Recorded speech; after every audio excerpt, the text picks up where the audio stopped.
اگه دنبال یه غذای ساده و خوشمزه با طعم بی‌نظیر هستید، این خوراک لوبیا سبز با گوشت چرخ کرده بهترین انتخاب برای شماست.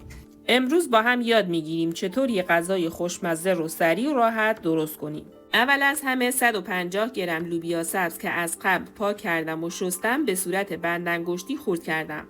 بعد ریختم داخل قابلمه و یه پیمانه آب ریختم روش، گذاشتم با شعله ملایم بپزه تا نرم بشه. حالا وقت مزه‌دار کردن گوشت چرخ کرده است. 250 گرم گوشت چرخ کرده رو با نمک، زردچوبه، فلفل سیاه و یک قاشق غذاخوری آرد نخودچی حسابی ورز دادم تا بافت گوشت منسجم بشه.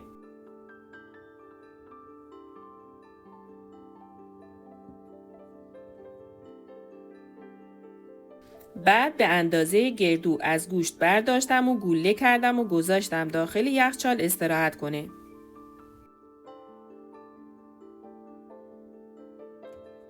یه دونه پیاز داشتم که نگینی ریز خرد کردم.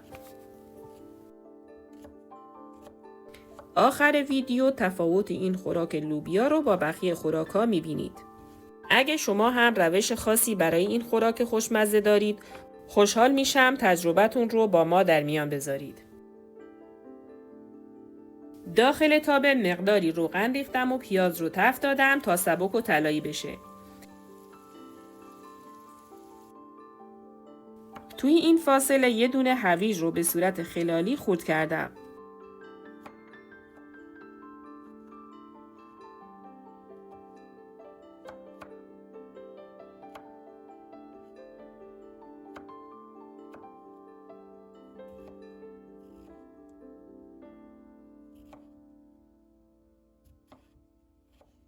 یه دونه سیب زمینی هم نیاز داشتم که به صورت مکعبی برش زدم.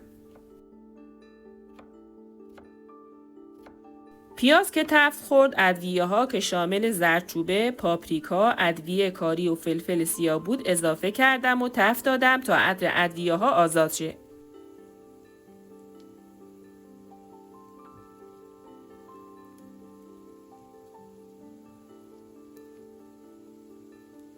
بعد هویج، سیب زمینی و لوبیا سبز پخته شده رو اضافه کردم و یه هم زدم.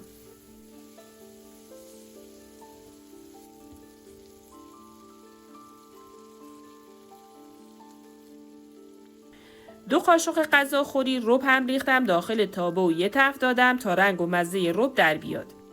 اگه عطر این غذا به دلتون نشست، خوشحال میشم برای حمایت از من ویدیو رو لایک کنید و برای دیدن آموزش‌های بیشتر کانال رو سابسکرایب کنید.